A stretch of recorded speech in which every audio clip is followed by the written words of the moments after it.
Le damos un aplauso de bienvenida a todas las visitas en esta tarde.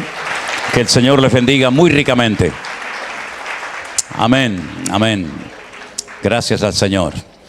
Muy bien, hermanos, pues espero que estén cómodos.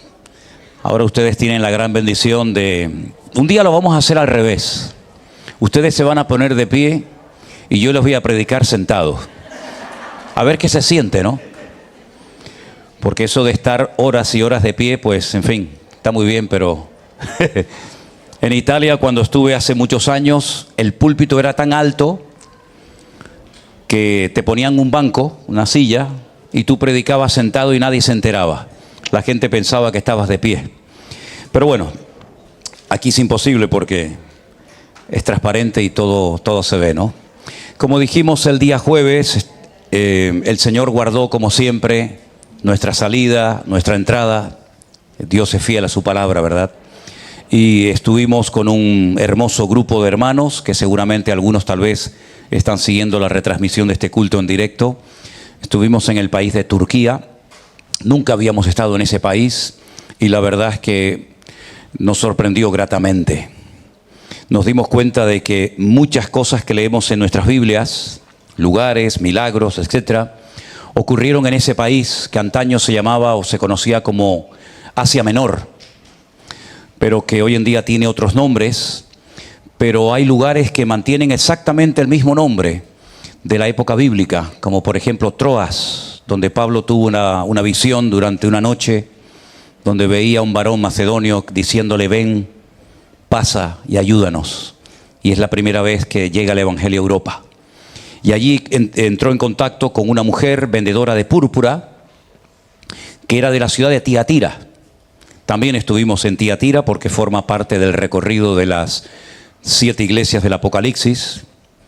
Y nos dimos cuenta de que también estaba allí Galacia y Colosas y Tarso, el lugar de nacimiento del apóstol Pablo.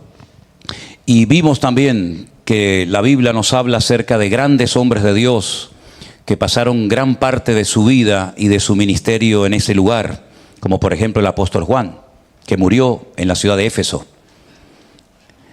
María, la madre del Señor Jesús, que también tiene allí su casa y su tumba. El apóstol Pablo, por supuesto, Timoteo, Tito, Tíquico, Lucas, Bernabé, Priscila, Aquila.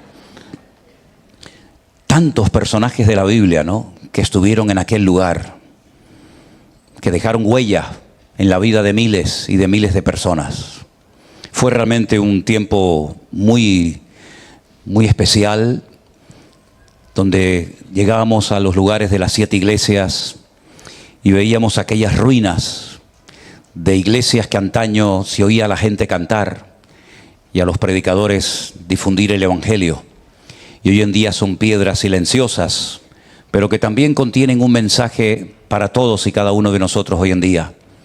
Yo le decía a los hermanos, creo que fue en Pérgamo, lo alto de esa montaña donde estuvimos, hermanos, que todos estos mensajes a estas iglesias del Apocalipsis sean una advertencia para que no cometamos los mismos errores y pecados que ellos cometieron en su momento. Ya el Señor les decía a algunas de las iglesias: recuerden de dónde han caído, arrepiéntanse, pues de lo contrario quitaré tu candelero de tu lugar. Y quitar el candelero significa que la iglesia pierde la capacidad, la luz. Y así pasó. A lo largo de la historia esas iglesias se fueron apagando, se fueron diluyendo. Y hoy en día, pues cuando vamos a Turquía encontramos un país tomado por el Islam, donde hay mezquitas vacías, hay que decirlo también, pero mezquitas por todas partes.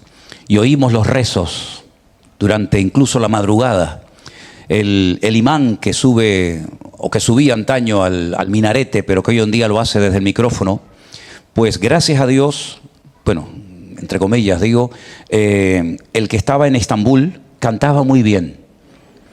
Parecía Camarón de la Isla, parecía un cantante flamenco. Luego el de Sardis era un desastre, desafinaba, se le cortaba el micrófono, pero el de El de Estambul cantaba muy bien, pero claro, cantaba a las 4 de la mañana, 3:30 de la mañana a todo volumen, y entonces nos dimos cuenta de que ese pueblo se levanta a orar más temprano que nosotros los cristianos, y oran más que nosotros, y ayunan más que nosotros, y evangelizan más que nosotros.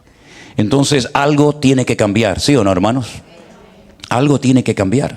Entramos un día a la gran mezquita azul, una mezquita realmente imponente, enorme. Nos tuvimos que quitar los zapatos. Por cierto, a un hermano se los robaron. Era un hermano enorme, un hermano muy alto, con unas barbas gigantes. Y una chica de la mezquita se le acercó y le dijo, ¿no le interesaría a usted hoy convertirse al Islam? Él dijo, no, yo soy cristiano. Y dice, no importa, le podemos dar clases y usted se convierte y se hace musulmán hoy.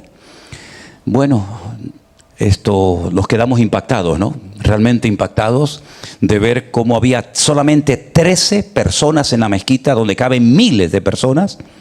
Había miles de turistas y a muchos de ellos se les ofrecía clases de Islam gratuitamente, a todos ellos, ¿no?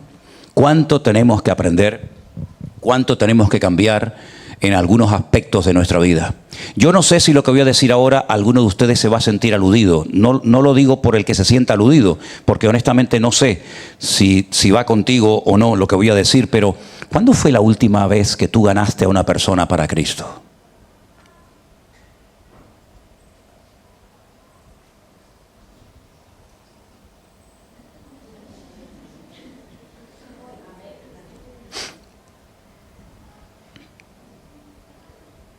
¿Estás acostumbrado a hablar del Señor a la gente o no sabes todavía cómo hacerlo? Porque hay gente que no sabe evangelizar. Saben hablar de las cosas en las cuales no creen. Mira, nosotros no creemos en esto, no creemos en aquello, no creemos aquí, no creemos. Y cuando termina la conversación, a la persona que le has dado supuestamente testimonio, se va sabiendo lo que tú no crees. No creemos en esto, no creemos en lo otro, pero se fue y no sabe en lo que tú crees. Y evangelizar no es dar una lista de las cosas en las cuales no creemos. Evangelizar significa presentar a Cristo, a este crucificado y resucitado.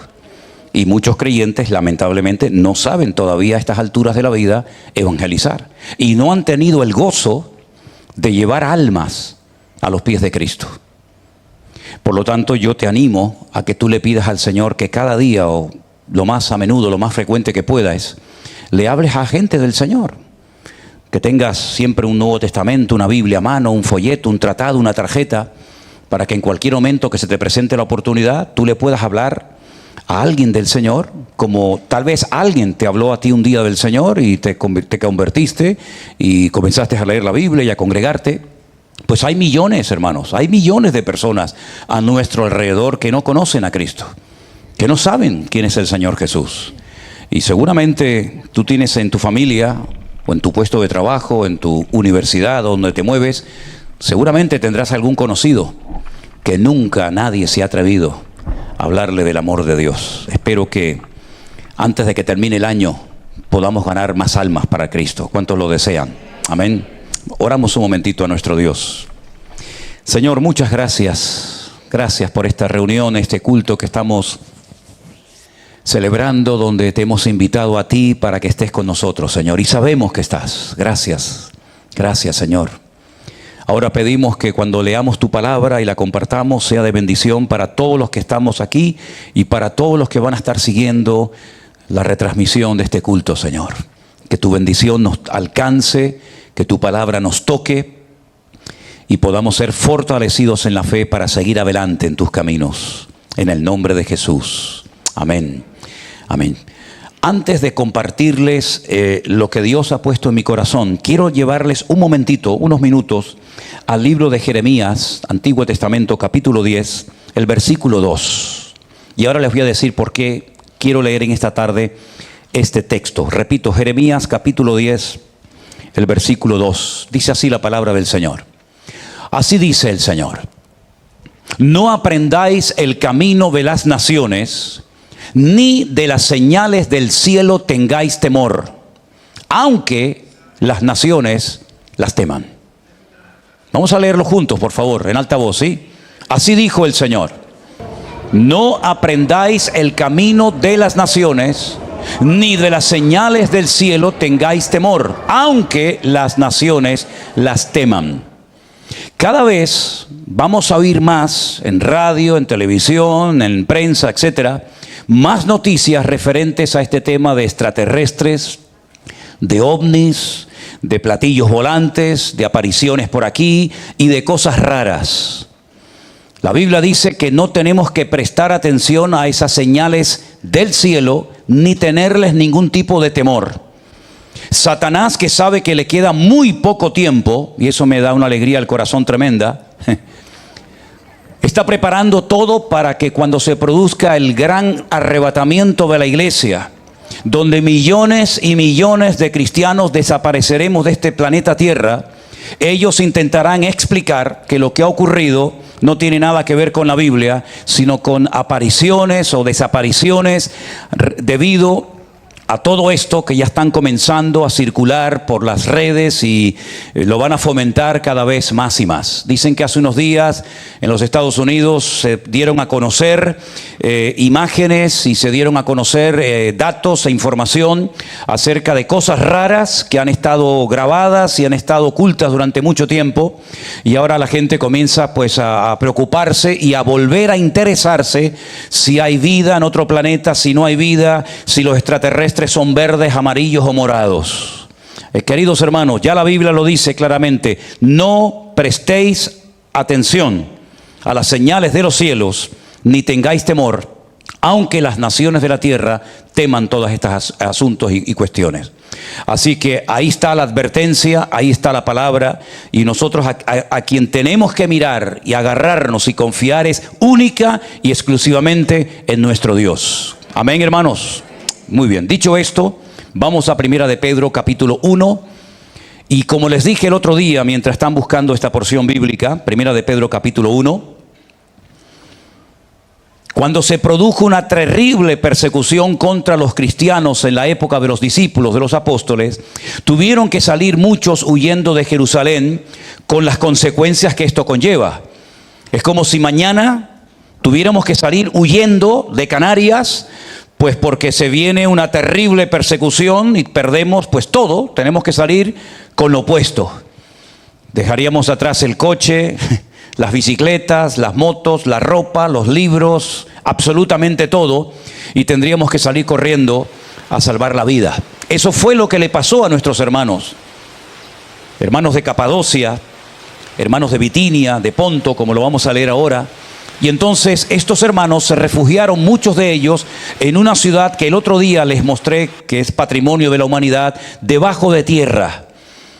Capadocia es una ciudad realmente espectacular, pero que está totalmente perforada, y llegaron a vivir más de 60,000 personas bajo tierra.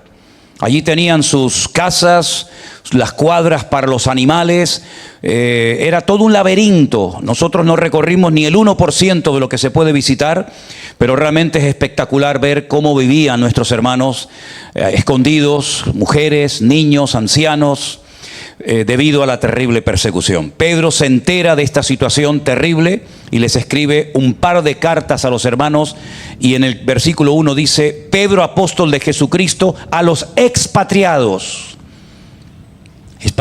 de la dispersión que están en Ponto, en Galacia, en Capadocia, en Asia y en Bitinia. Todos esos lugares están en Turquía, elegidos según la presciencia de Dios Padre en santificación del Espíritu, para obedecer y ser rociados con la sangre de Jesucristo. Gracia y paz os sean multiplicadas. Bendito el Dios y Padre de nuestro Señor Jesucristo, que según su grande misericordia nos hizo renacer para una esperanza viva por la resurrección de Jesucristo de entre los muertos. Escuchen, para una herencia, 3 características: incorruptible, incontaminada e inaccesible, reservada en los cielos para vosotros, que sois guardados por el poder de Dios mediante la fe, para alcanzar la salvación que está preparada para ser manifestada en el tiempo postrero. en lo cual vosotros os alegráis, aunque ahora por un poco de tiempo, si es necesario, tengáis que ser afligidos en diversas pruebas, para que sometida a prueba vuestra fe, mucho más preciosa que el oro, el cual, aunque perecedero, se prueba con fuego, sea hallada en alabanza, gloria, honra, cuando sea manifestado Jesucristo, a quien amáis sin haberle visto, en quien creyendo, aunque ahora no lo veáis, os alegráis con gozo inefable y glorioso. Sigo leyendo en el versículo 9. Obteniendo el fin, el objetivo de nuestra fe, que no es otro que la salvación de nuestras almas. Ahora presten atención a este versículo, a la actitud que durante siglos tuvieron los profetas del Antiguo Testamento. Los profetas que profetizaron de la gracia destinada a vosotros, inquirieron y diligentemente indagaron acerca de esta salvación, escudriñando qué persona, qué tiempo indicaba el Espíritu de Cristo que estaba en ellos, el cual anunciaba de antemano los sufrimientos de Cristo y las glorias que vendrían tras ellos.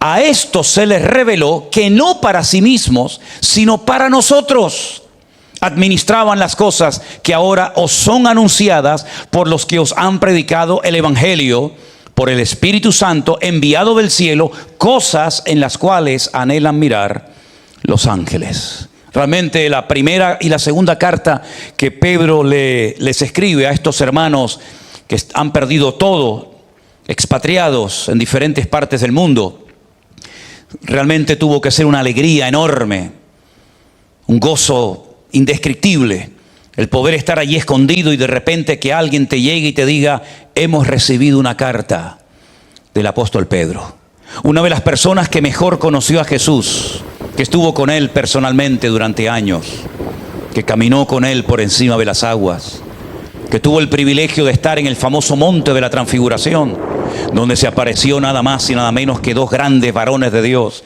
de la antigüedad, como fue Moisés y el profeta Elías. Ese hombre de Dios, que sí es verdad que pecó porque en un momento determinado le faltó el valor para identificarse públicamente con Cristo, nos ha escrito una carta.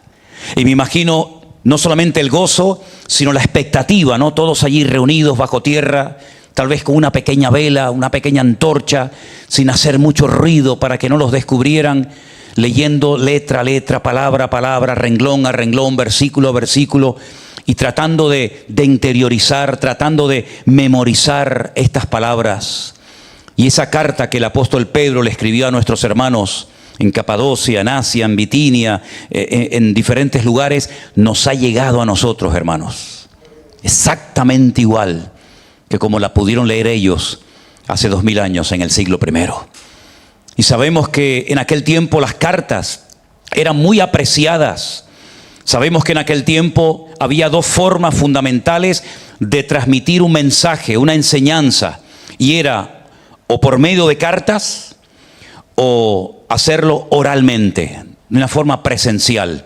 Yo te enseño a ti, tú le enseñas al otro, y así vamos pasando la cadena de enseñanza, de doctrina, de discipulado, unos a otros, hasta llegar a nuestros días. Y hermanos queridos, esta carta que tenemos en nuestras Biblias, el honor de tenerla, tiene una antigüedad de 2000 años. Esta carta se escribió aproximadamente entre el año 62 y 64 del primer siglo.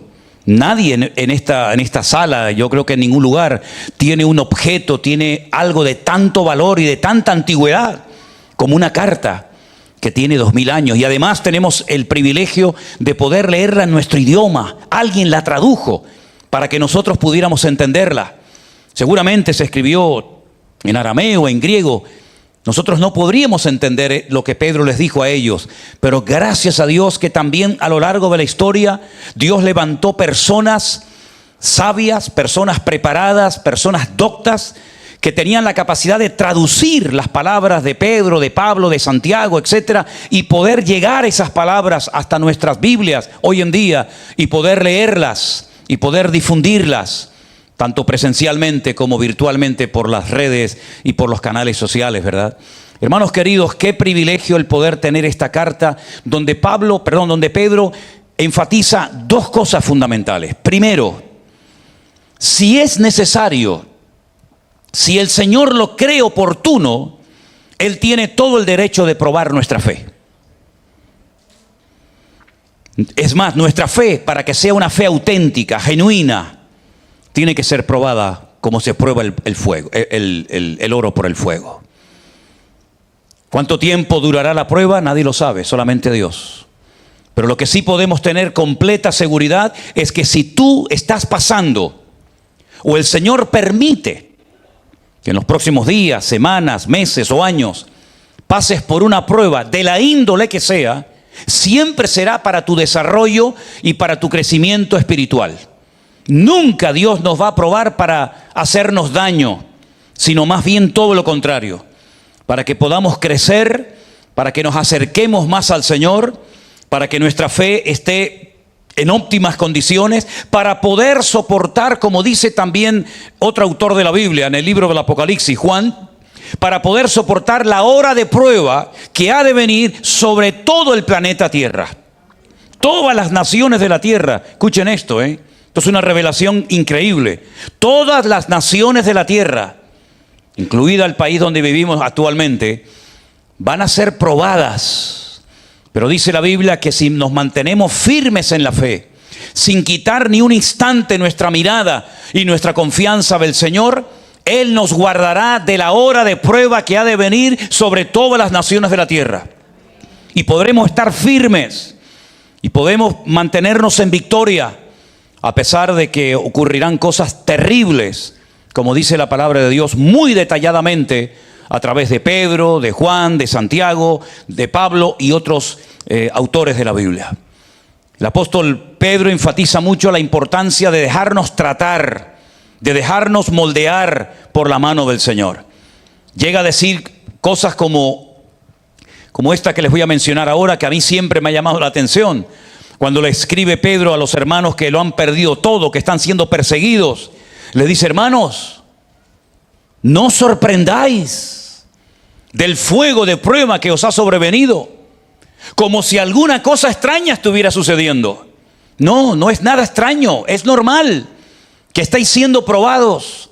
Es el precio que hay que pagar por nuestra fe, por nuestra esperanza, por nuestra salvación. Así que gozaos y alegraos. Ya Él lo había oído de los labios del Señor Jesucristo en el famoso Sermón del Monte, cuando el Señor Jesucristo dice: bueno, gócense y alégrense, porque así como ustedes están siendo ahora perseguidos, también persiguieron a los profetas que fueron antes de vosotros. Así que no se sorprendan, no se lleven las manos a la cabeza diciendo: pero Señor, ¿qué está pasando? No está pasando nada, hermanos. Lo que está pasando es lo que dijo el Señor, que seríamos aborrecidos de toda la gente por causa del nombre de Cristo. Lo que pasa es que hay algunos creyentes que piensan, equivocadamente, creen que en algún momento la gente te va a aceptar y te va a aplaudir y van a estar contentos de que te has convertido y de que lees la Biblia y de que te congregas en una iglesia. Pues no te equivoques, hermano. Hay gente que no soporta que tú te hayas convertido.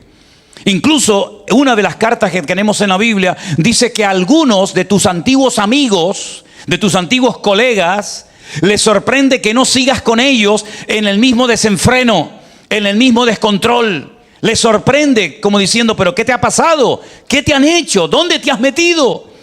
Todo esto es normal, queridos hermanos. Y el Señor dijo: y todo el que quiera vivir piadosamente, de alguna manera u otra, sufrirá persecución. Hubieron hermanos que perdieron sus puestos de trabajo. ¿Te imaginas que a ti te pase esto?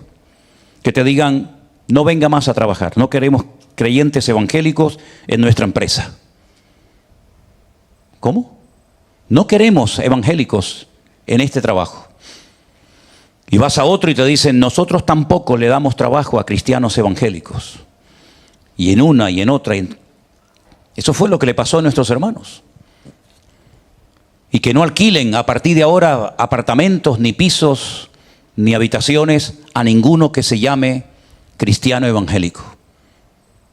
No tenemos trabajo, Nos echan de los que tenemos, nos cierran las puertas en todas partes. Y entonces yo te vuelvo a decir lo que Pedro dijo: no os sorprendáis del fuego de prueba por el que estás atravesando, como si alguna cosa extraña esto estuviera aconteciendo. Es más, nos tendríamos que sorprender de que no se estén metiendo con nosotros. Eso es lo que nos debería de sorprender. ¿Por qué no se meten con nosotros? ¿Por qué no nos dicen nada? Probablemente no les estemos haciendo daño a sus creencias o tradiciones o costumbres, ¿verdad? A lo mejor estás pasando desapercibido y la gente ni sabe que eres creyente. La gente ni se ha enterado que has nacido de nuevo, ¿no? Puede ser, no lo sé. Pero el apóstol Pedro es muy claro en esto. Nuestra fe va a ser probada por el fuego. Y hasta que no sea hallada en alabanza, honra y gloria para nuestro Dios, el Señor tiene, repito, todo el derecho de probarnos todo el tiempo que quiera y como Él quiera. Amén. Pedro destaca dos cosas en la hora de la prueba. Una es la esperanza y otra es nuestra fe. Él habla de que el creyente que ha nacido de nuevo tiene una esperanza viva. Una esperanza viva porque sabe que va a recibir una herencia. ¿Cuántos de los que están aquí, si no quieres levantar la mano, no la levante, esperan recibir una herencia?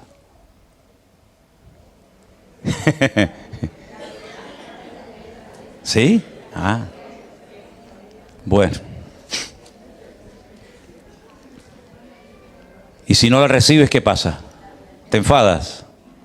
Y si en el testamento cuando lo lean no te mencionan a ti, y tú dices: ay, pero si yo pensaba que me iba a dejar el piso, yo pensaba que me iba a dejar el dinero, y resulta que no se acordó de ti, ni te mencionó en el testamento. ¿Qué vas a hacer? ¿Vas a insultar al muerto? ¿Qué vas a hacer?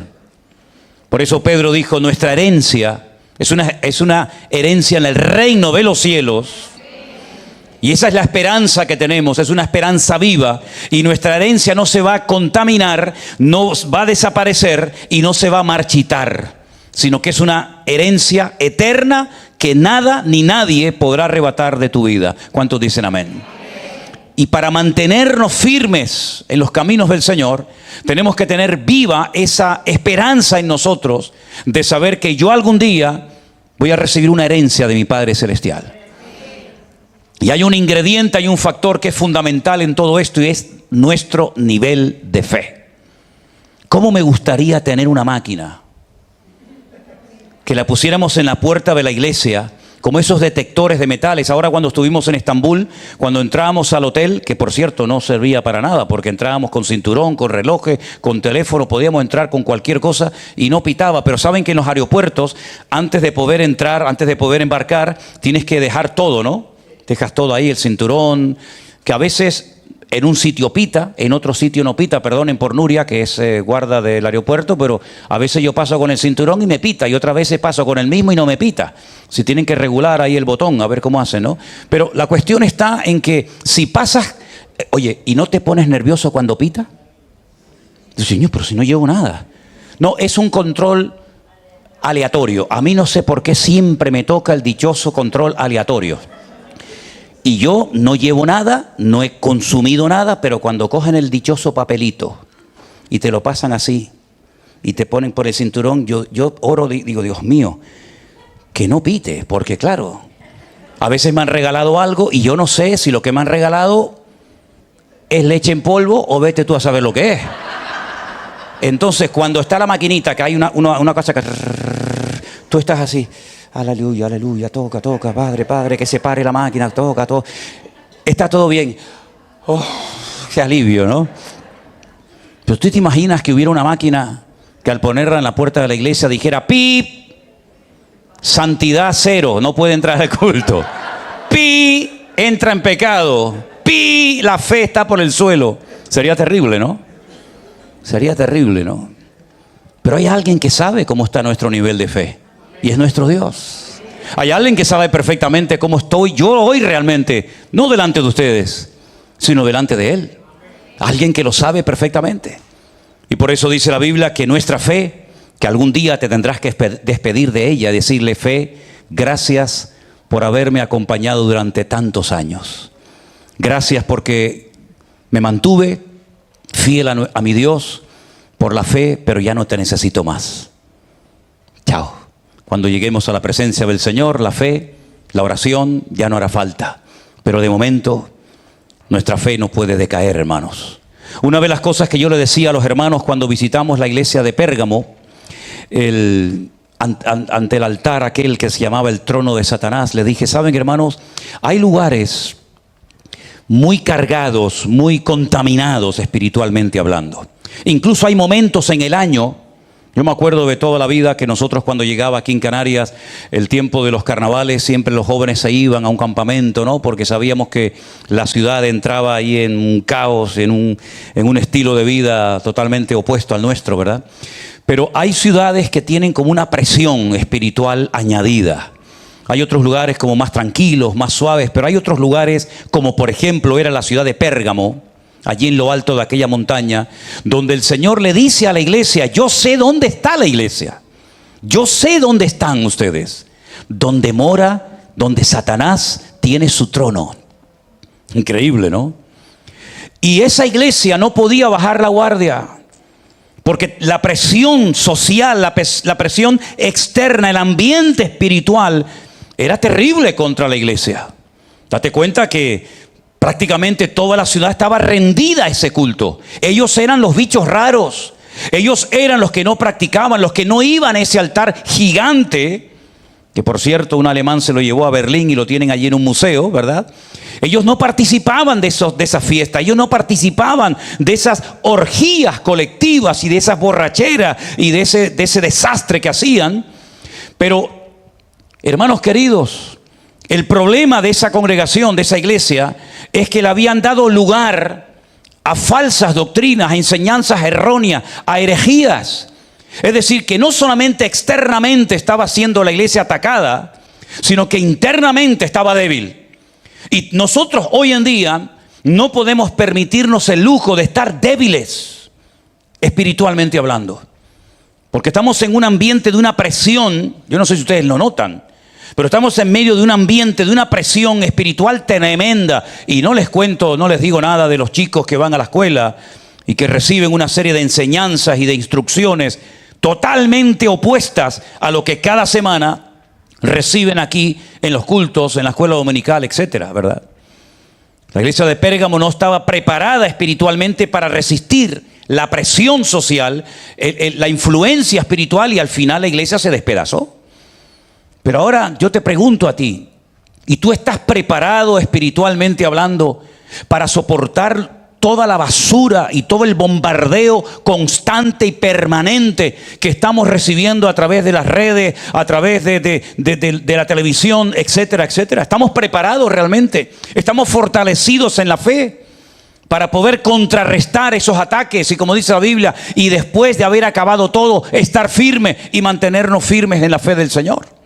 Por eso la fe es algo que tenemos que cultivar, que tenemos que cuidar, porque dice la Biblia que el Señor va a obrar en nuestras vidas conforme a nuestro nivel de fe. Y en la Biblia este tema de la fe a mí me apasiona, porque veo que hay diferentes niveles de fe. No todo el mundo tiene la misma fe. La palabra de Dios nos enseña que hay momentos en los que el Señor dijo expresiones como grande, grande es tu fe.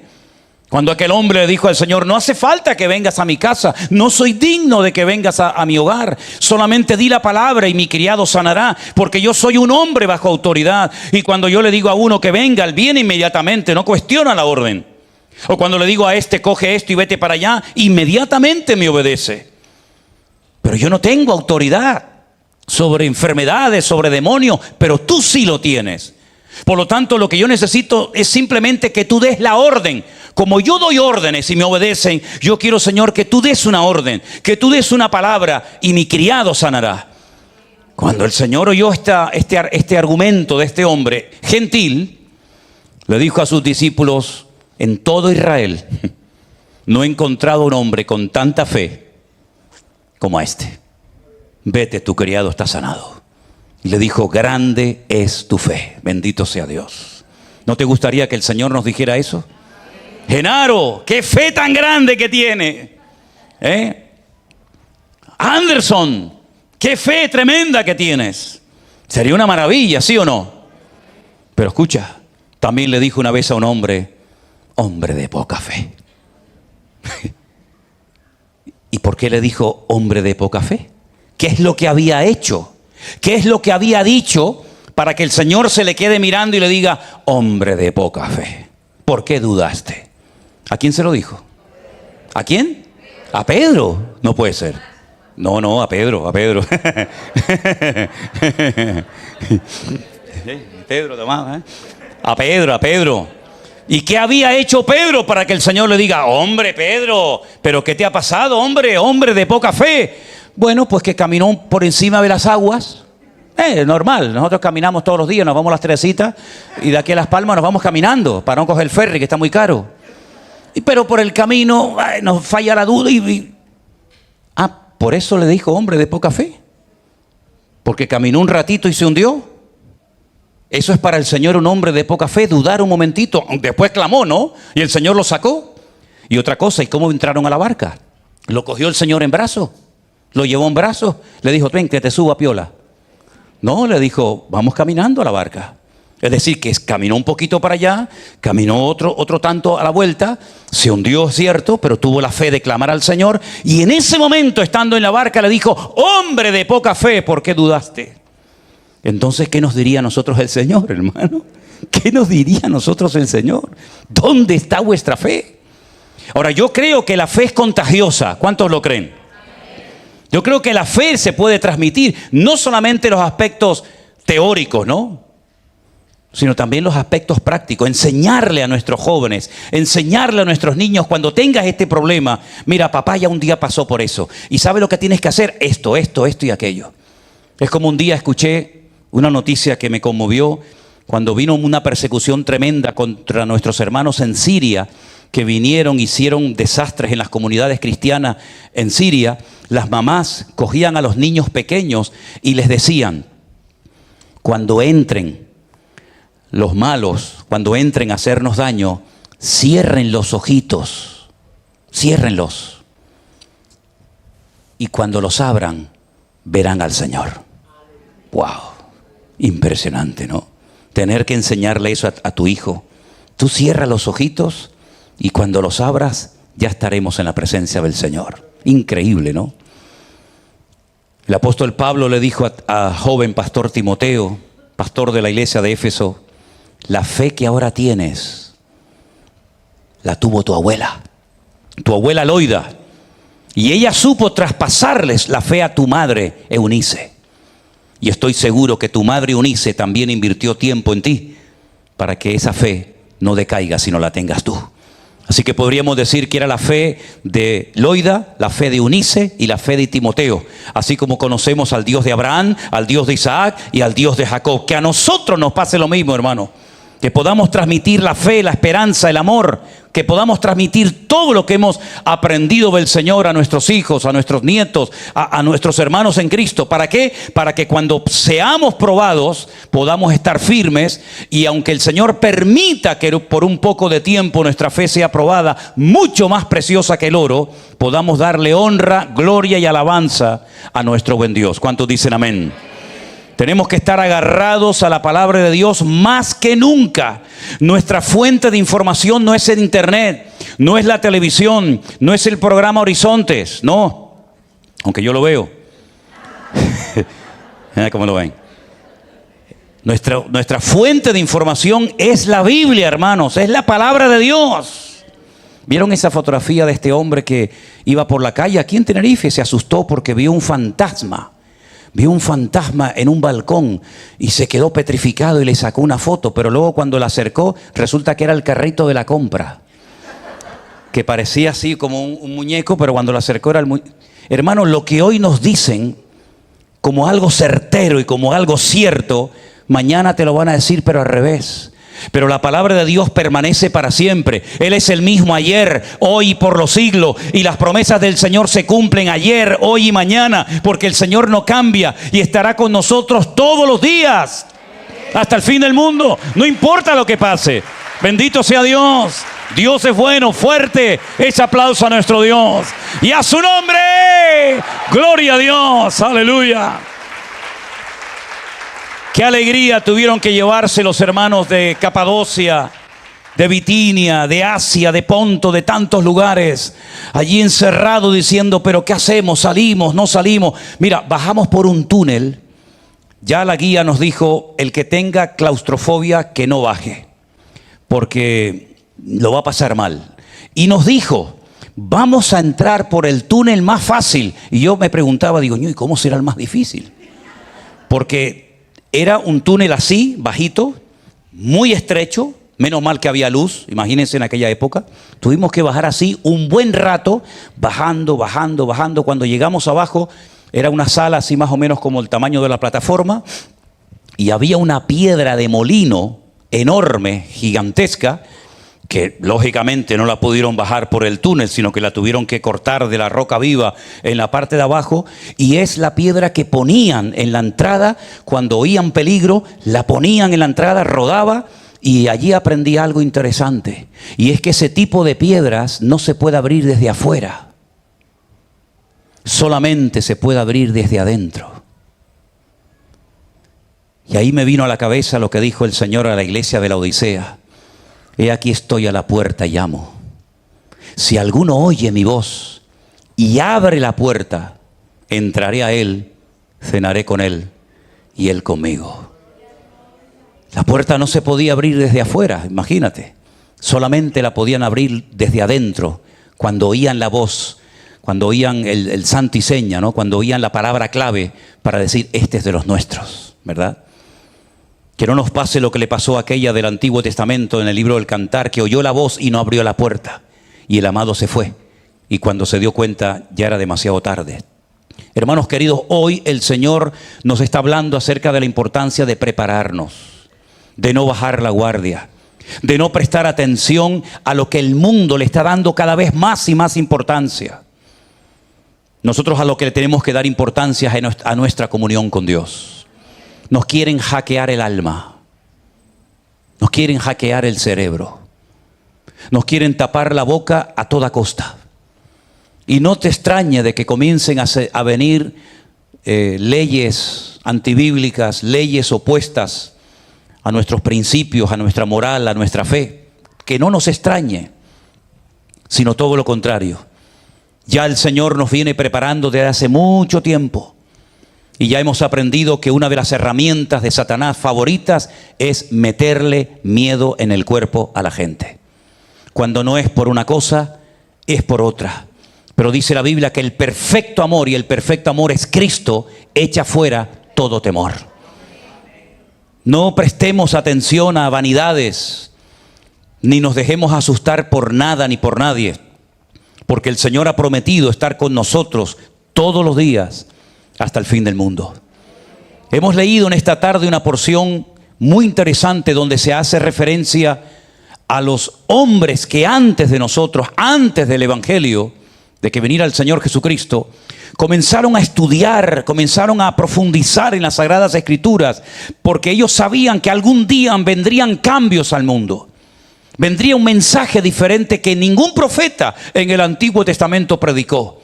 Hablaban de un Mesías, hablaban de unos sufrimientos que experimentaría ese Mesías, hablaba de unas glorias que vendrían después de esos sufrimientos, hablaban de su lugar de nacimiento, hablaban de sus características, pero ellos sabían que todo eso en algún momento de la historia se iba a cumplir, pero no sabían a qué persona se refería, no sabían en qué tiempos, a qué tiempo se referían las Escrituras.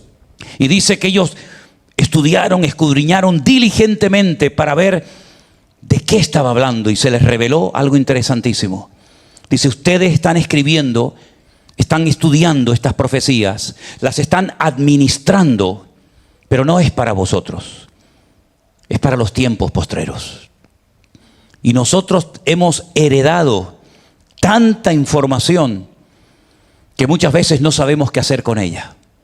Yo le decía a los hermanos, y lo he dicho en varias ocasiones aquí en la iglesia, que todos aquellos hermanos de los cuales hacemos referencia, los Gálatas, los Corintios, los Tesalonicenses, los Romanos, los Filipenses, etcétera, nunca tuvieron el privilegio de poder tener una Biblia entera en su mano, ni siquiera un Nuevo Testamento, sino que tenían una cartita, unas palabras que las conservaban como oro en polvo, escritas por el padre de la iglesia, el fundador de la obra, como Pablo, Pedro o cualquier otro.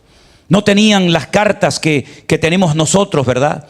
Donde sabemos que lo que no entendemos en una podemos entenderlo en otra, o si hay algún problema en la congregación o en nuestras vidas o en nuestra familia, lo que no me explica Pablo a los romanos lo puedo encontrar en los filipenses o viceversa. Ellos dependían de unas pocas cartas que de vez en cuando llegaban.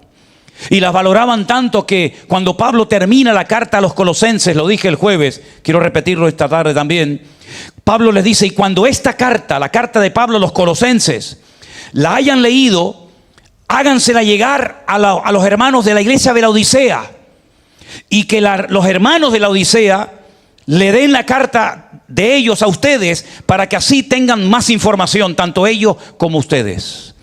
Es increíble, ¿no? El cuidado, el esmero, el cariño, el mimo con el que esa gente cuidaba esas cartas, esas letras. Y nosotros, hermanos queridos, tenemos todo el consejo de Dios en nuestras Biblias, en nuestros propios idiomas. Podemos leer la hermosa carta de Pablo a los Gálatas, toda entera. Lo que Pedro le dijo a los hermanos de Capadocia, de Bitinia. Podemos leer el Apocalipsis. ¿Ustedes creen que la iglesia de Éfeso tenía todo el Apocalipsis? No, tenía a lo mejor una porción. Y los de Esmirna tenían otra porción. Nosotros tenemos toda la revelación de Dios. Luego no tenemos excusa para vivir vidas cristianas débiles, carentes de compromiso, de obediencia y de santidad al Maestro. Sino que tenemos toda la información, tenemos todo el material necesario, imprescindible, para poder vivir vidas cristianas victoriosas. Sí, pasaremos por aflicciones temporales, por supuesto que sí. Pueden ser situaciones físicas, económicas o de cualquier otra índole. Pero en todas y en cada una de las dificultades que pasemos, yo quiero que tengas bien claro que el Señor no te ha abandonado. El Señor está contigo. Aunque no lo sientas, porque gracias al Señor un verdadero creyente no tiene que estar basando su fe y su comunión con Dios en los sentimientos o en las emociones. Aunque tal vez no hayas tenido una buena familia, un buen padre, cariño en tu casa o lo que sea, yo quiero que sepas que no hay nada que puedas utilizar para comparar el amor de Dios y la presencia de Dios en tu vida. Todos los puntos de referencia, todos los ejemplos que me ponga se quedan cortos. Ningún padre, ninguna madre, ningún amigo, nadie te amará y te entenderá tanto como lo ha hecho y lo hace el Señor cada día. Y esa es nuestra esperanza viva, que estamos en esta vida de paso. Ahora cuando venía de casa aquí a la iglesia, me encontré con una hermana por el camino y me dio por preguntarle, hermana, ¿cuánto tiempo lleva usted en la iglesia? Y me dice, ya llevo 6 años, me dijo. Digo, ¿cómo pasa el tiempo, Y me dice, sí, ya mi nieta ya se graduó de la universidad. Y cuando comencé a venir aquí era muy jovencita, ¿no? Es verdad, hermanos, el tiempo pasa volando. Seguramente ustedes lo habrán notado en mí, pero yo también lo he notado en ti, O sea, porque da la impresión que aquí el único que envejece es uno. Pero, en fin, yo te puedo mostrar fotos, Y digo, ¿este quién es? ¿Vale? Todos vamos cambiando, evidentemente. Pero ¿sabes qué? Así como por fuera vamos cambiando, por dentro también estamos cambiando. Y dice Pablo, aunque nuestro cuerpo exterior se vaya deteriorando y desgastando con el paso del tiempo, nuestro hombre interior se renueva cada día en la presencia del Señor. Y quiero terminar diciéndoles algo. Una de las iglesias, uno de los lugares que a mí personalmente me impactó más y estaba deseando verlo. Yo sabía que íbamos a ir a Tiatira y a Sardis y por aquí, pero yo estaba deseando ir a Éfeso. Yo quería ir y ver la ciudad de Éfeso. Primero porque sabía que era la que mejor conservada estaba. Segundo, porque hay mucho material en la Biblia para estudiar esa iglesia. Pero yo le dije a los hermanos, miren hermanos, Vamos a leer el mensaje que el Señor le dio a esta congregación. Y lo leímos allí. Y el Señor les dice: habéis trabajado, habéis sufrido, habéis probado a los que se dicen ser apóstoles y los habéis hallado mentirosos. Pero tengo contra ti, ya lo saben, ¿verdad? Tengo contra ti que has dejado tu primer amor. Y allí les expliqué a los hermanos que el primer amor no tiene nada que ver con cuando la gente dice: no, es como el noviazgo, los primeros días, qué bonito ese lunar que tiene mi novia, y después es una verruga asquerosa que no la puede ver en pintura, ¿no? No tiene nada que ver con eso. No. El primer amor es más fácil, no nos compliquemos la vida. El primer amor, la misma palabra lo dice, el primer amor. No hay otro amor por encima de Dios. Sí, amo a mi esposa, amo a mis hijos, amo a mi nieto, amo lo que tú quieras, pero el primero en la lista es Dios. Y nada ni nadie lo va a desplazar a Él. Y eso no significa de que no podamos amarnos, al contrario, es un mandamiento. Eso no significa de que, bueno, como tengo que amar al Señor, no puedo amar a mi perro, no tiene nada que ver con eso. Pero en la lista de prioridades, el primero en la lista, el que tiene que ocupar el primer lugar, la preeminencia, es nuestro Señor Jesús.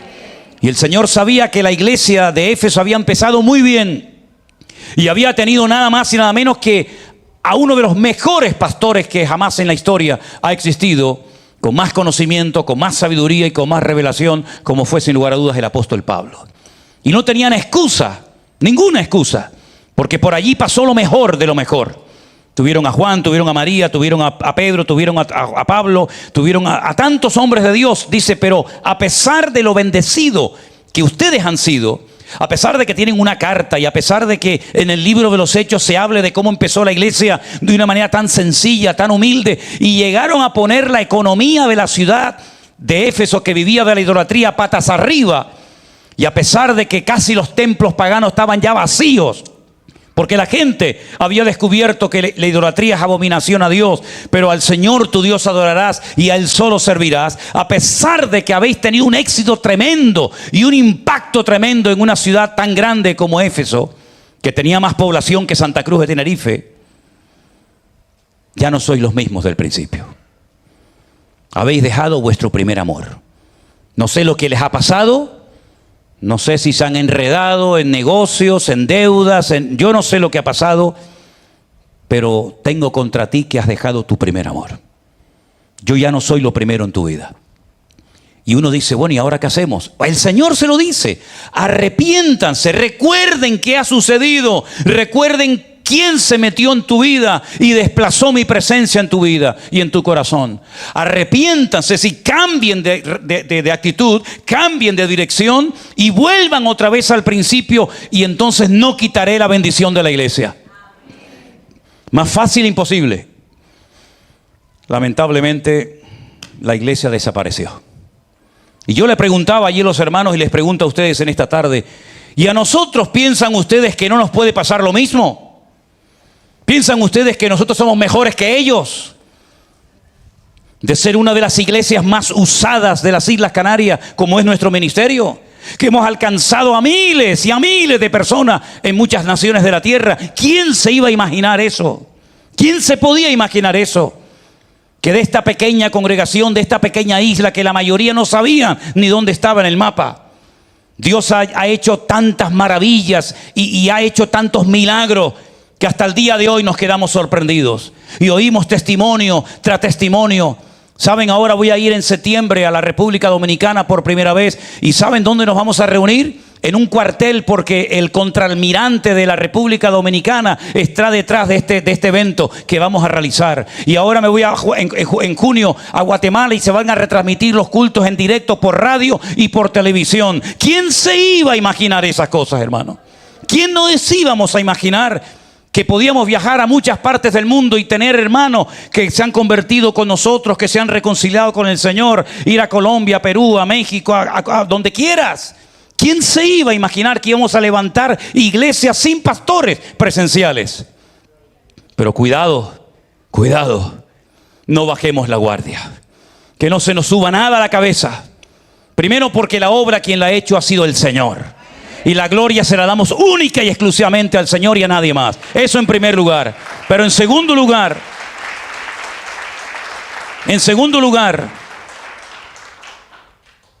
que nada ni nadie se crea que ya hemos llegado a un nivel en el que ya, como dijo la Odisea, qué terrible, ¿no?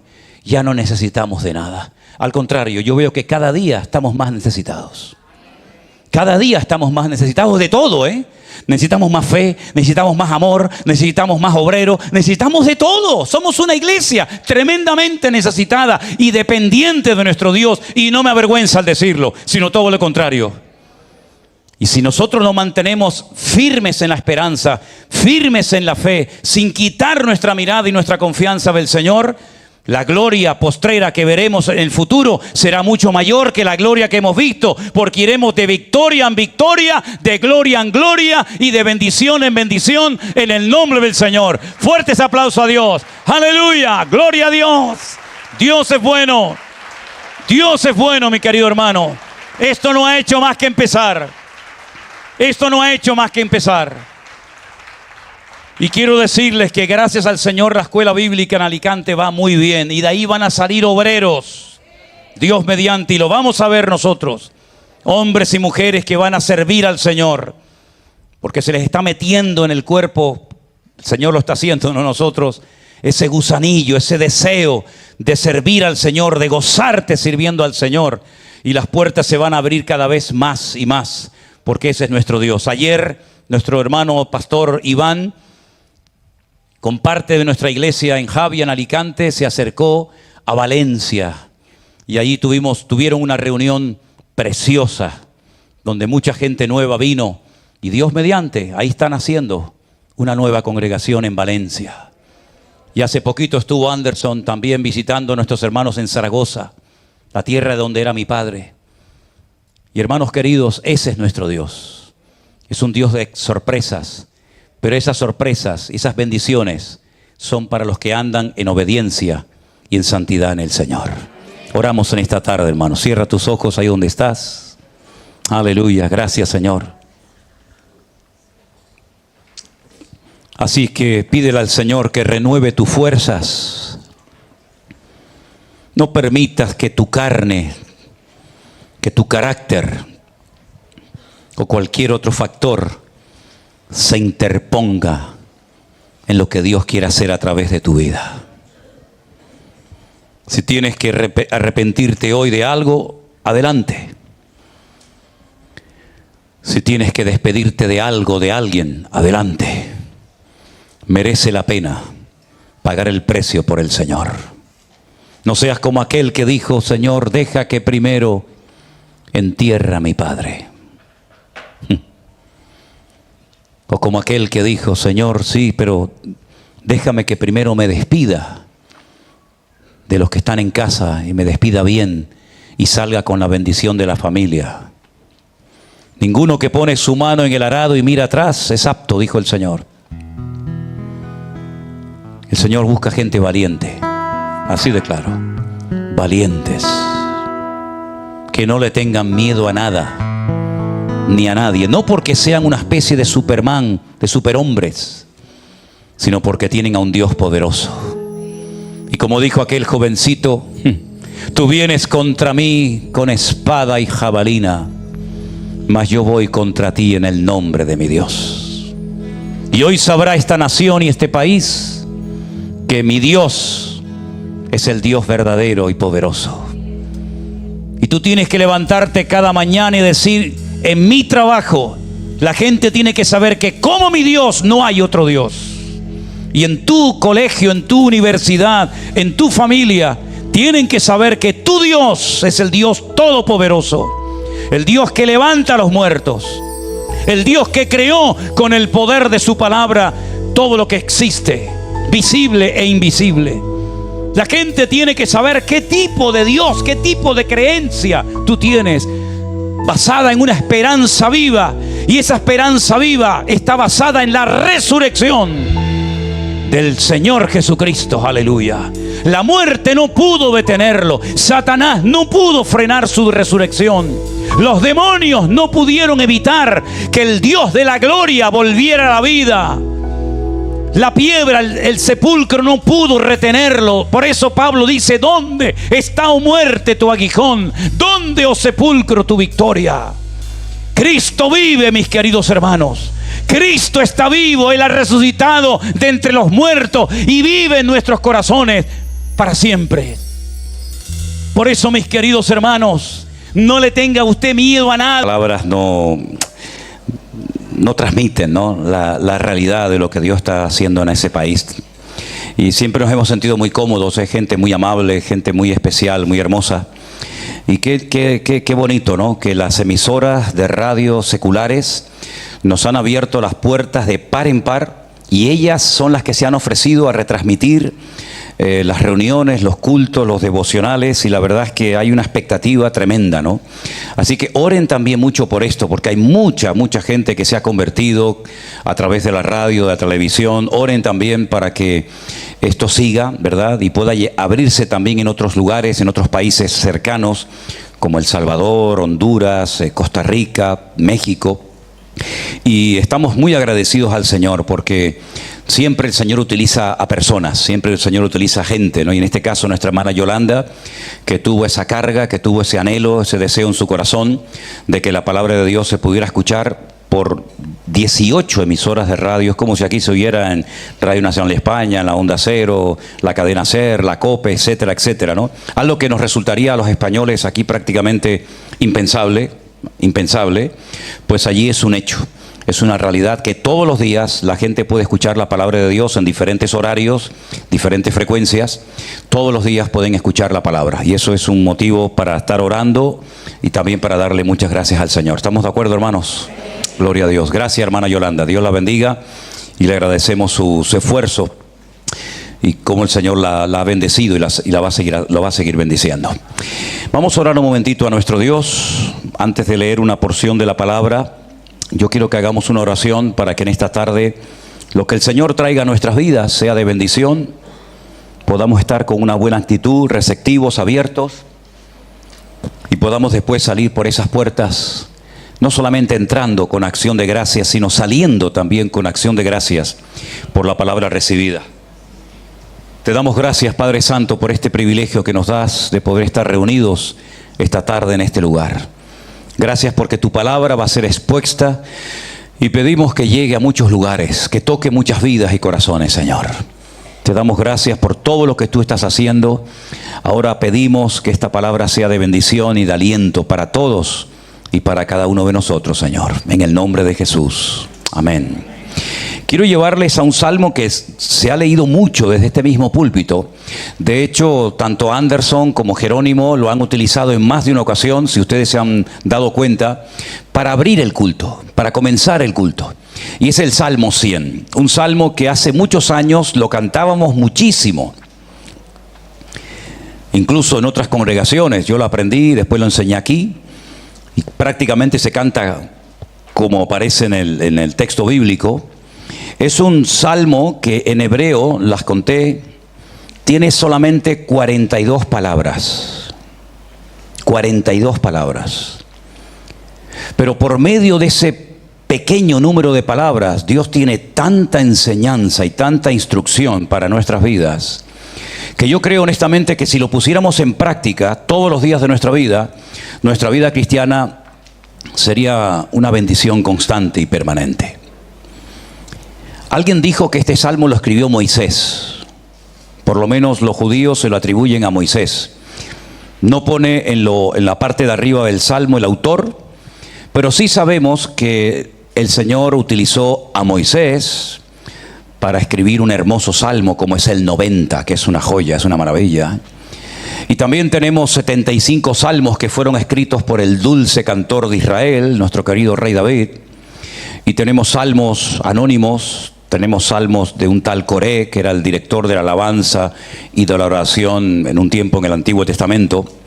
Y es el libro más extenso de la Biblia. Tiene 150 capítulos o salmos.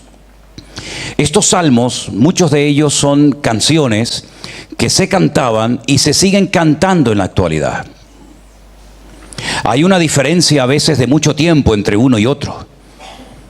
Hay salmos, por ejemplo, que expresan emociones profundas, íntimas, dolor, tristeza. Hay salmos mesiánicos. Por ejemplo, les recomiendo la lectura del 22, que parece que es un periodista que está al pie de la cruz describiendo lo que está viendo cuando Jesús agoniza en la cruz del Calvario. Hay salmos proféticos. Hay todo tipo de salmos en este hermoso libro. Pero el Salmo 100, el título que le han puesto, aunque los títulos ustedes saben que no forman parte del texto original, es una exhortación a la gratitud. Y hemos hablado muchas veces acerca de la importancia de ser agradecidos. Yo es una palabra que he aprendido en más de 25 idiomas. Decir gracias es algo extraordinario en cualquier idioma. Y cuando vas a un país o hablas con una persona y le dices gracias en su propio idioma, se queda sorprendido. Porque es una palabra, no quiero utilizar el término mágico ni mucho menos, pero es una palabra que abre puertas. Es una palabra que cambia el ambiente y la atmósfera espiritual cuando le dices a una persona gracias, muchas gracias. Algunos se quedan sorprendidos porque yo he descubierto hace ya unos años que aquí en Tenerife, en Guatemala no me pasa eso, ni en México, ni en Colombia, ni en otros países, pero en Tenerife he descubierto un don nuevo que me ha surgido, que es el don de hacerme invisible. Sí, ríanse, ríanse. Pero yo lo compruebo a diario. Yo abro, por ejemplo, la puerta del portal donde yo vivo o la puerta del ascensor y le digo, buenos días.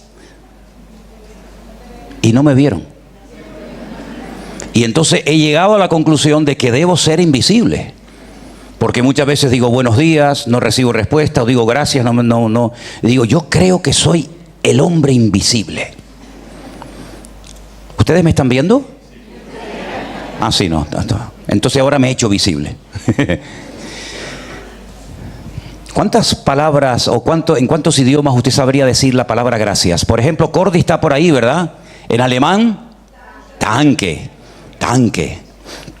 ¿Alguien más habla algún idioma aquí? ¿En inglés? Oh, thank you, wow, esa es la más importante de todas, ¿no? ¿En qué más idioma hablan por acá? En ruso. ¿Cómo se dice ruso? Spasiba. Sí, señor. En ucraniano, no, Sukra es en árabe. Sukra, en árabe. Merci beaucoup, en francés. Toda Rabá, en hebreo. Obrigado, en portugués. Merci, también se dice, los catalanes también dicen merci, ¿no? Es decir, realmente es algo increíble ver cómo incluso el Señor Jesucristo pronunciaba esa palabra. Algunos dirán, ¿dónde dijo el Señor gracias? Frente a la tumba de su amigo Lázaro. Él dijo, gracias, Padre, porque sé que siempre me oyes. Gloria a Dios. El Salmo 100 dice, cantad alegres a Dios, habitantes de toda la tierra. Es un llamado universal, pero es mucho más que cantar, ahora lo veremos. Servid a Jehová con alegría. Servid a Jehová con alegría, qué hermoso. Venid ante su presencia con regocijo. Reconoced que Jehová es Dios. Es decir, Jehová y Dios es el mismo. Él nos hizo y no nosotros a nosotros mismos. Y ahora viene la típica metáfora, ¿no? De ver a Dios como un pastor. Porque pueblo suyo somos y ovejas de su prado. Entrad por sus puertas con acción de gracias y por sus atrios con alabanza. Alabadle y bendecid su nombre. ¿Por qué? Porque Jehová es bueno, para siempre su misericordia y su verdad por todas las generaciones. Aleluya. Repito, no sabemos el nombre del autor, pero sí es un salmo hermoso que nos da 7 órdenes o 7 indicaciones de cosas que tenemos que hacer. No son sugerencias, no son propuestas, son imperativos. Cantad, servid, venid, reconoced, entrad, alabad, bendecid. Nos está dando un patrón de conducta. Nos está dando un estilo de vida diferente a la gente que no tiene a Dios. Ahora, en este salmo encontramos en varias ocasiones el nombre propio de Dios. Porque el que está escribiendo el salmo, quien quiera que haya sido, sabe perfectamente que lo natural, lo lógico, debería ser poner en práctica estos imperativos en nuestra vida. Empecemos por el primero. Dice: cantad alegres a Dios, habitantes de toda la tierra. Hariú, la Adonai kol haaretz. La Hariú es mucho más que cantar. De hecho, no es tanto cantar. De hecho, es gritar. Es cuando se recibía al rey con vítores. Es cuando alguien venía de la guerra, después de haber vencido y derrotado al enemigo. Había gritos. No es una expresión oculta, íntima del corazón que nadie conoce, que nadie puede ver. Como por ejemplo Ana, dice la Biblia que cuando oraba para sí, se movían sus labios. De hecho, hasta la tomaron por ebria, ¿verdad? Sino que Hariú, o esta expresión que dice aquí, cantad alegres al Señor, es una expresión que se tiene que oír. Ahora, alguien puede decir: pero es que no me sale, no siento el cantar, no siento el decir gloria a Dios. Pero es que el salmo va en contra de las emociones, en el sentido de que no las pone como base y fundamento de nuestra alabanza o de nuestro servicio a Dios. Es que lo hemos dicho muchas veces.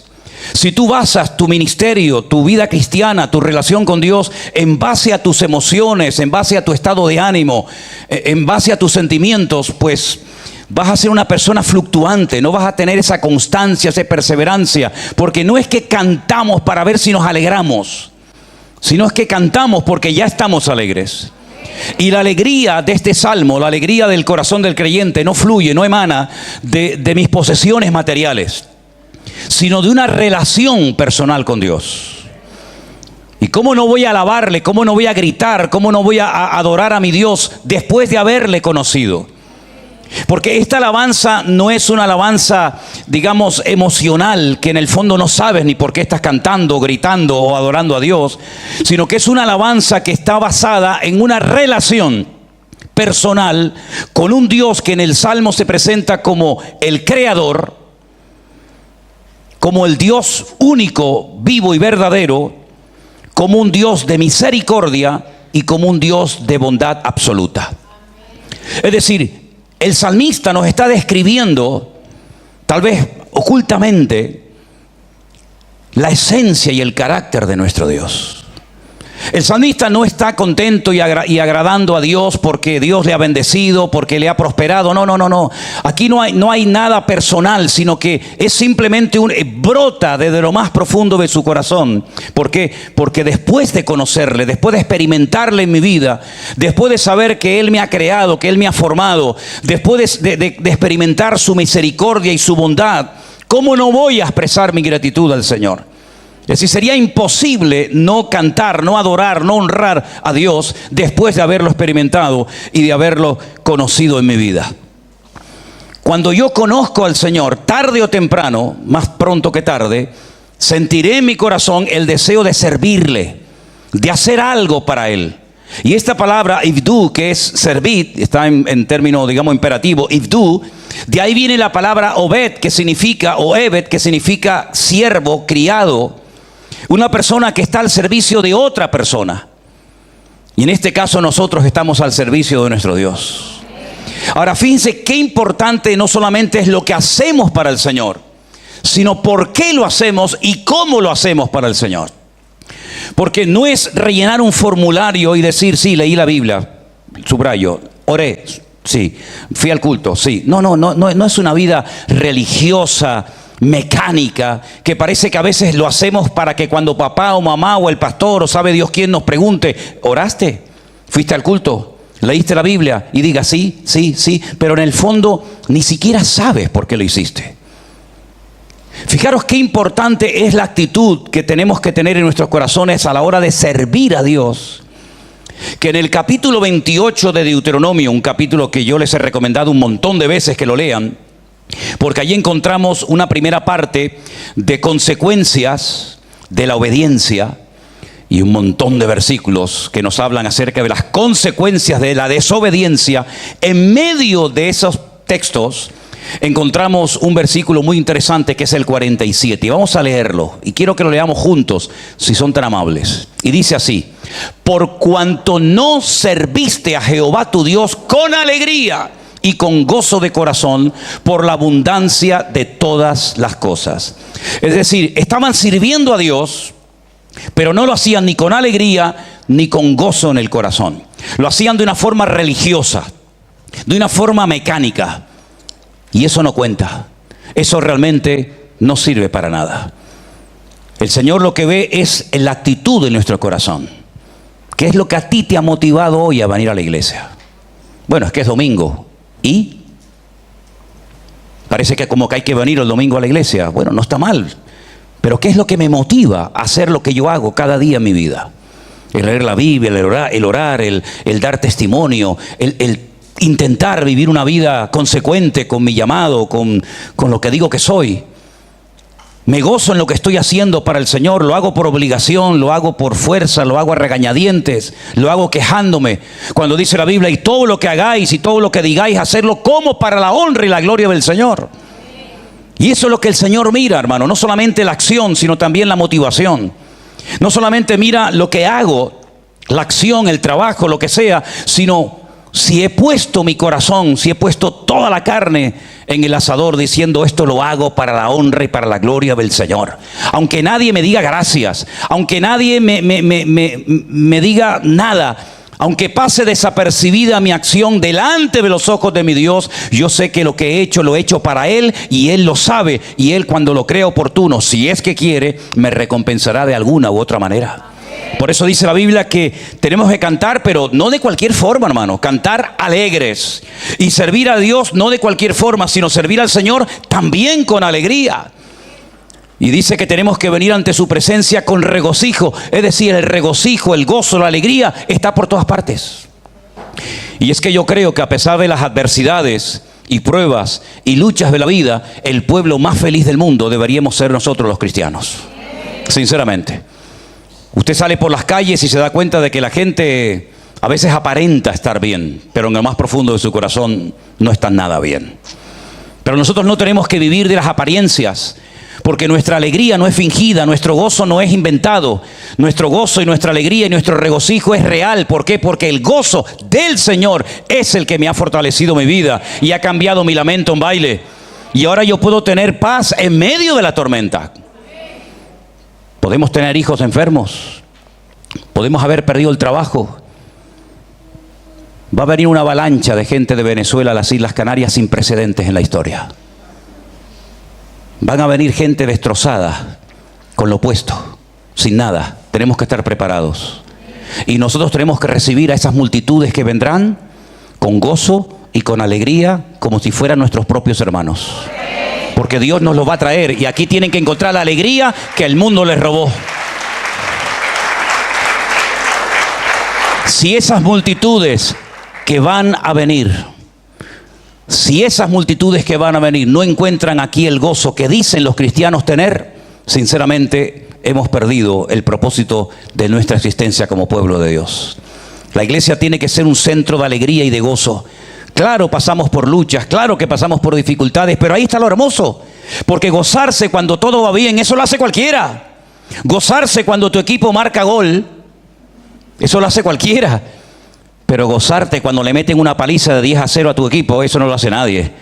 Perdón por los uruguayos. Lo siento mucho. Paraguayo, en fin.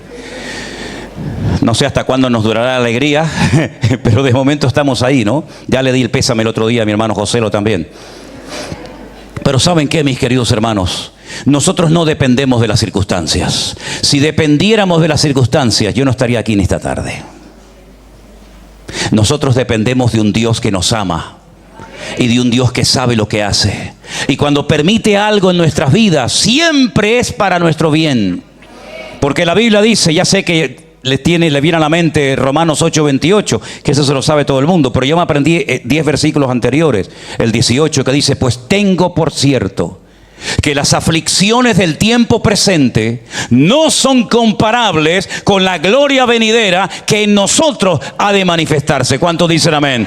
Antes bien, somos más que vencedores por medio de aquel que nos amó. Aleluya.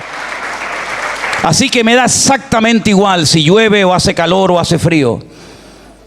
La gente está nerviosa, la gente está preocupada, la gente dice, ¿qué va a pasar? Va a pasar lo que Dios quiera que pase. Y si la gasolina se pone muy cara o la inflación se dispara o pase lo que pase, yo sé en quién he creído y sé que el Señor está conmigo. Ustedes saben que yo estuve meses predicándole a sillas vacías y me gozaba exactamente igual que hoy que está la iglesia llena. No tengo ningún problema en eso. No tengo ningún problema en predicarle a uno, a 1000, a 10.000 o a ninguno. Y tenemos que aprender que las circunstancias no pueden condicionar nuestro estilo de vida. Este salmo es una maravilla porque no dice canta cuando todo te va bien, sirva al Señor cuando tengas ganas, entra a la presencia del Señor cuando te hayan dado un buen trabajo o una buena sorpresa. No, es que las circunstancias pueden ser cambiantes, pero la realidad siempre tiene que ser la misma. Yo voy a cantar, voy a honrar, voy a servir, voy a gozarme en el Señor, pase lo que pase, venga lo que venga, no importa, porque yo sé que mi Redentor está vivo. Ya lo dijo Job, ¿verdad? Algunos consideran, hablando con muchos rabinos en Israel, me han dicho, no, pero si Job no existió, eso es mentira. Job es una metáfora del pueblo de Israel, porque no hay hombre en la vida que pueda soportar lo que ese hombre soportó. Hombre, humanamente hablando, ¿quién va a soportar enterrar en una semana a todos tus hijos? Generalmente son los hijos los que entierran a los padres, no los padres los que entierran a los hijos. Pero es que a este no se le murió la niña o el niño, a este se le murieron todos. Y perdió su patrimonio, y perdió sus amistades, y perdió su salud, y perdió a su familia, y lo perdió todo. Pero en medio del dolor y en medio del ataque tremendo, él se levanta y dice, yo sé que mi Redentor está vivo. Es increíble, ¿verdad? Ese hombre no dependía de lo que tenía, de su estado de ánimo, de sus emociones, de sus sentimientos, sino él tenía una creencia y una fe y una confianza en Dios tan tremenda que pasó por pruebas terribles y al final incluso llega a decir, yo pensaba que te conocía, pero ahora realmente es cuando realmente te conozco, porque veo que tú eres un Dios que restauras, que bendices, que consuela, que animas, que fortalece, etcétera, etcétera. Así que la vida cristiana no está exenta, nunca ha estado exenta de luchas, de pruebas, de dificultades. Sí, ya sabemos, y no vamos a entrar demasiado en eso, que hay congregaciones que enseñan que vengan al Señor, Dios te va a prosperar, te va a hacer millonario, te va a ir todo de maravilla. Nosotros no estamos en esa línea. Claro que Dios nos ha prosperado, faltaría más. Claro que el Señor nos ha sanado, me lo van a decir a mí, si Dios me sacó a los demonios que tenía y me ha sanado y me ha liberado y me ha prosperado y bendecido.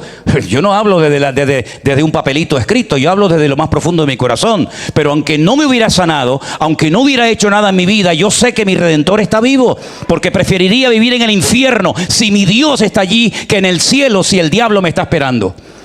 Es importante tener en cuenta, queridos hermanos, que la vida cristiana no está exenta de problemas, no está exenta de dificultades, pero en medio de todo eso, el Señor ha prometido estar con nosotros todos los días hasta el fin del mundo.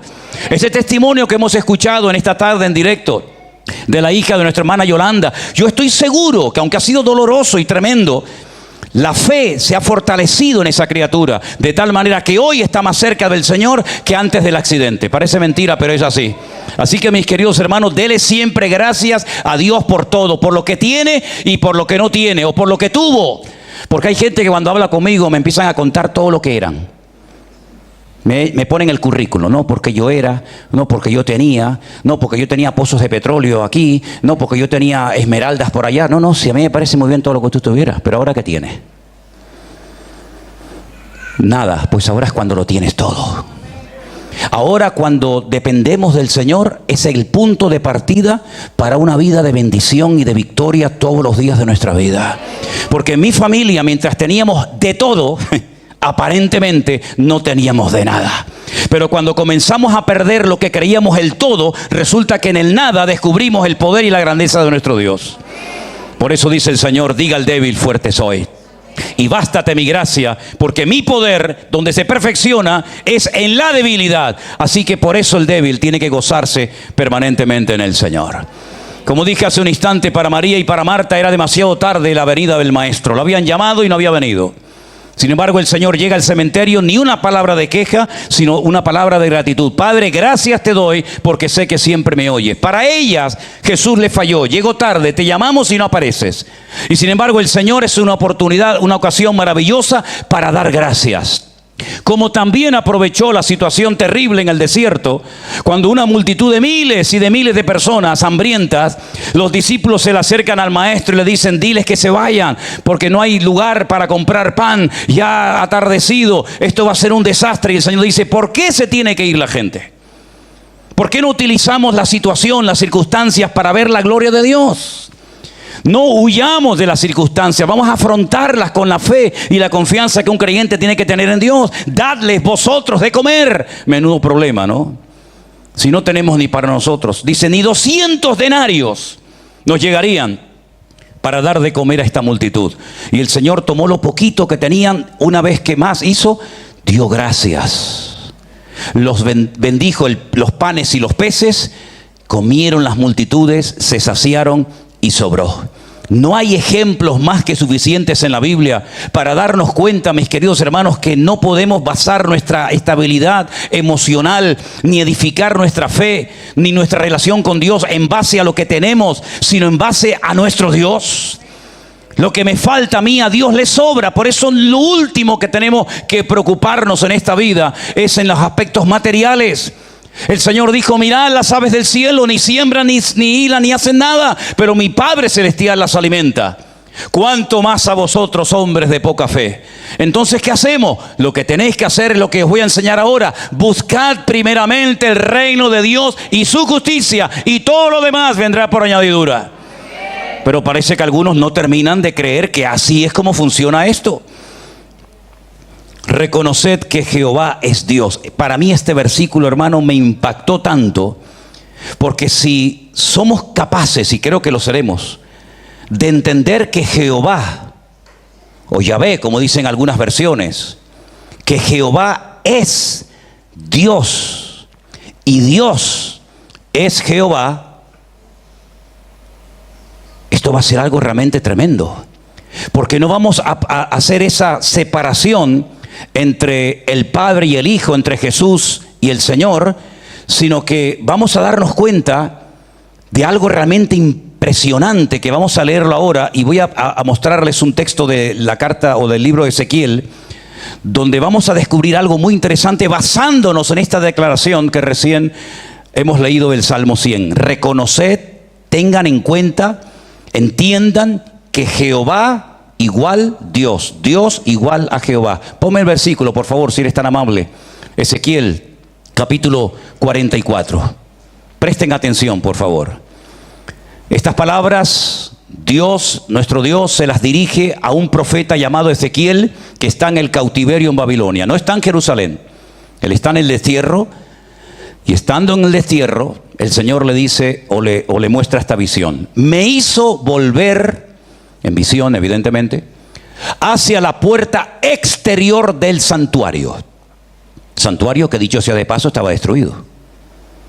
Pero él ve en visión el santuario restaurado y le muestra la puerta exterior, la cual mira hacia el oriente. ¿El oriente qué punto cardinal es, hermano? El este, ¿no? El oriente es el este. Y entonces vuelvo a leer el texto. Me hizo volver hacia la puerta exterior del santuario, la cual mira hacia el oriente. Y en el oriente, en Jerusalén, ¿qué hay? El Monte de los Olivos. Allí en oriente está el Monte de los Olivos, y enfrente está el Monte Moriat, y en el medio está el torrente del Cedrón. Y entonces dice que esa puerta mira hacia el oriente, y dice que estaba cerrada. Esa puerta estaba cerrada, aunque formaba parte de una de las puertas de acceso al templo de Jerusalén. Versículo 2. Y me dijo Jehová: esta puerta estará cerrada, no se abrirá, ni entrará por ella hombre. Y uno se pregunta: ¿y por qué? La respuesta está ahí. Léala conmigo. Porque Jehová, Dios de Israel, entró por ella. estará por tanto cerrada. Es decir, Ezequiel está en Babilonia en el cautiverio. De repente Dios le habla, le muestra una visión y le dice: mira, te voy a mostrar algo de Jerusalén. Estamos hablando de muchos kilómetros de distancia. Y dice que le muestra una puerta de acceso al templo, la puerta del oriente, que se llama la puerta de la misericordia, la puerta dorada. Y dice que estaba cerrada. Y dice: y permanecerá cerrada. Y el motivo por el que esta puerta estará siempre cerrada es porque hubo un momento en el que Jehová, Dios, el Dios de Israel, entró por esa puerta, y por lo tanto ese es el motivo por el cual esa puerta estará cerrada. Si ustedes viajaran a Israel en alguna ocasión, y muchos de ustedes han estado allí y lo saben, desde el Monte de los Olivos yo le digo a la gente: observen esa puerta. De todas las 7 puertas que rodean la muralla de Jerusalén, la puerta del Muladar o de la basura, la puerta de Damasco, la puerta nueva, la puerta de Jaffa, la puerta de Herodes, etc. Hay una sola puerta que permanece cerrada, y no la cerraron los judíos, tampoco los cristianos. La cerró un sultán musulmán. Y esa puerta permanece cerrada porque dice la Biblia que por esa puerta o por ese lugar entró Jehová, el Dios de Israel. Y quiero recordarles que todo esto está basado en lo que estoy diciendo del Salmo 100, cuando dice: reconoced, desen cuenta que Jehová es Dios. Y ahora el Señor le dice a Ezequiel: el Dios de Israel, que es Jehová, entró por esa puerta. Y la pregunta es: ¿en qué momento de la historia Jehová, Dios, el Dios de Israel, entró por esa puerta? Ahora resulta que nos encontramos que el Señor Jesucristo, en la última semana de vida, que la pasa en Jerusalén, entra triunfalmente a Jerusalén montado en un pollino de asno, no caminando, sino montado en un pollino de asno, porque había una profecía dada por un tal Zacarías, que siglos antes de su nacimiento había profetizado que algún día, montado en un pollino de asno, entraría Jehová, el Dios de Israel. Y el día que el Señor Jesucristo entró triunfalmente a Jerusalén, los judíos le dijeron: dile a tus discípulos que se callen. Y él dijo: si mis discípulos se callan, las piedras hablarían. Y ese fue el día que el Señor Jesucristo entró triunfalmente a Jerusalén. Pero minutos antes, desde el Monte de los Olivos, él ve la ciudad a los pies y él comienza a llorar. Es la única ciudad del mundo que ha hecho llorar a Jesucristo. Y dice: Jerusalén, Jerusalén, que matas a los profetas y apedreas a los que yo te envío. ¿Cuántas veces yo quise juntar a mis hijos como la gallina junta a sus polluelos y no quisisteis? Y el Señor entra triunfalmente montado en un pollino de asno, conforme a la profecía de Zacarías capítulo 14. Él se dirige al templo. Dice que lo han convertido en una auténtica cueva de ladrones, más bien que en una casa de oración. Y es entonces cuando él dice: si tú supieras lo que significa para ti este día, mas esta casa, vuestra casa, ya no habla de su casa, vuestra casa os quedará desierta. En el año 70, muy poco tiempo después de su entrada triunfal, las legiones romanas destrozaron el templo, las murallas, y hasta el día de hoy el templo no ha sido restaurado. Pero en el siglo XVI, Sulimán el Magnífico mandó a construir el perímetro de las murallas de Jerusalén. Tardaron 3 años en construirlas. Son más pequeñas que de la época de Jesús. Pero esas murallas que rodean la antigua ciudad de Jerusalén, curiosamente la única puerta por la cual no se puede entrar ni salir porque está tapiada, es esa puerta que el Señor le mostró a Ezequiel estando en el cautiverio en Babilonia. Entonces, como dije antes, Jehová igual Dios, Dios igual a Jehová. Jehová entonces tiene que ser el Señor Jesucristo. Porque si por ahí, por esa puerta entró el Dios de Israel y está esa puerta cerrada desde ese tiempo, quiere decir que el Señor Jesucristo es nuestro Dios. Por eso uno de los nombres que Él recibe es Emmanuel, Dios con nosotros. El Verbo se hizo carne y habitó entre nosotros y vimos su gloria, gloria como del unigénito del Hijo. Es decir, hermano, no estamos adorando a un profeta cualquiera. No, estamos adorando al Rey de Reyes y Señor de los Señores, a Jehová, el Dios de Israel. ¡Aleluya! Fuertes aplausos a nuestro Dios, mi hermano. Bendito sea Dios. Gloria a Dios. Aleluya. Y dice el salmista, reconozcan, desen cuenta de que Jehová es Dios. Por eso cuando el Señor Jesucristo dijo, yo soy antes de Abraham, y le dijeron, ¿que tú eres antes de Abraham? Si tú no tienes ni 40 años. Dice, yo soy antes de Abraham porque él vio mis días y se gozó. Claro, porque él es eterno, porque Dios es eterno. Su humanidad evidentemente tuvo un principio y un fin. Pero Dios no fue creado por nadie, ni salió de ningún otro Dios mayor que Él. Porque Él es el único Dios que existe. Y Él se lo dijo en la cara al diablo. Al Señor tu Dios adorarás. Es decir, a mí y a Él solo servirás. ¿Cuántos dicen amén? Y a ese Dios que reconocemos que es nuestro Señor Jesucristo, dice la Biblia que Él fue el que nos hizo y no nosotros a nosotros mismos, y somos pueblo suyo y ovejas de su prado. Por eso Él pudo decir, yo soy el buen pastor. Y el buen pastor da su vida por las ovejas. El asalariado ve el lobo y sale corriendo, porque las ovejas no son de él y no va a dar la vida por algo que no es suyo. Pero el verdadero pastor es el que se queda, como David, que veía venir a un león y no salía corriendo y decía, bueno, total, ¿qué más da una ovejita que otra? Es que si el león o el oso se acostumbran a ir al rebaño y poder comer sin ningún problema, mañana lo vas a tener otra vez y pasado mañana y continuamente. El buen pastor da su vida por las ovejas, y el buen pastor es nuestro Señor Jesucristo, el que dio su vida por nosotros en la cruz del Calvario. Y Él es nuestro buen pastor, y el buen pastor es el que cuida a las ovejas, el que alimenta a las ovejas y el que está con las ovejas permanentemente. Y por eso dice otro salmo, el Señor es mi pastor y nada me faltará. ¿Conocen ese versículo que dice, Manolo es mi pastor, todo me faltará? Pues mejor que se aprendan el Salmo 23:1. Jehová es mi pastor, Jesucristo es mi pastor y nada me faltará. Y hay que reconocer que Él no es un profeta más como en alguna religión dicen. No, Él no es un profeta más. Él no fue un enviado más. Él es el único camino, verdad y vida. Y nadie va a ir al Padre sino solamente a través de Él. Y por eso el Salmo habla en el último texto de lo que se llama emunató, es decir, la verdad. La verdad es por todas las generaciones. Pero antes de llegar a ese versículo, dice, entrad por sus puertas con acción de gracias. Si ustedes leen el capítulo 5 de Romanos, léanlo después tranquilamente en casa, se titula Resultados de la justificación. Es decir, lo que Dios ha hecho en tu vida conlleva unos resultados. Lo que Cristo ha hecho en tu corazón a nivel personal, pues conlleva unos privilegios, y uno de esos privilegios es que podemos entrar con total libertad a la presencia del Padre. Eso para nosotros es normal, todo creyente lo sabe. Puedo orar por la mañana, por la tarde, por la noche, en el coche, sentado, de pie, tumbado, en cualquier posición. Pero sin embargo en aquella época no era así.